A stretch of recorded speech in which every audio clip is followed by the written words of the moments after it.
যারা খেলা বুঝে না ওরা আসলে 7 আপ বলে। আর্জেন্টিনা কিন্তু 11টা গোল কত সালে খেয়েছে বলিভিয়ার কাছ থেকে।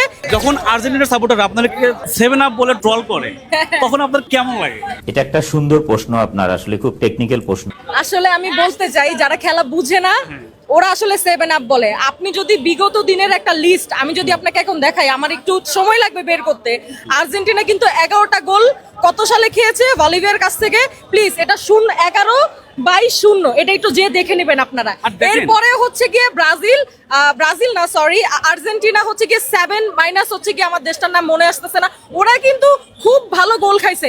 এখন জার্মানির সাথে যেহেতু ওরা হাইলাইট করতেছে ব্রাজিলকে, ভাই তোমরা তো ব্রাজিল 7 আপ ছাড়া বাঁচো না। তোমরা কিন্তু দোকানে গেলে বলো ভাই একটা 7 আপ দেন আমাদেরকে। হ্যাঁ, তো হচ্ছে মানে এটা বাঙালি বলবেই, কিন্তু খাওয়ার দিকে কিন্তু 7 আপই। আর দেখেন এটা তো মাত্র একটা খেলা, একটা ফলাফল, রেজাল্ট, হ্যাঁ, হ্যাঁ। ছোট একটা বিষয়। হ্যাঁ, সেটাই। এটাকে তারা অনেক বড় না, বানায় আমি ফেলে। বলি খেলাতে হার জিত থাকবে।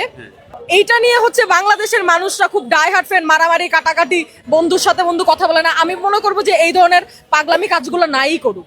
কারণ কি দিন শেষে কিন্তু আমরাই থাকতেছি। হ্যাঁ, দল ভিন্ন হলে কি হয়েছে, আমরা ফ্রেন্ডরা এক, আমাদের দেশ এক, আমাদের ভালোবাসার জায়গাও এক। শুধু আমাদের দল দুটা আলাদা হয়ে যায়। এই জন্য মনে করি কি মিলে ঝিলে খেলা দেখার মজাই আলাদা।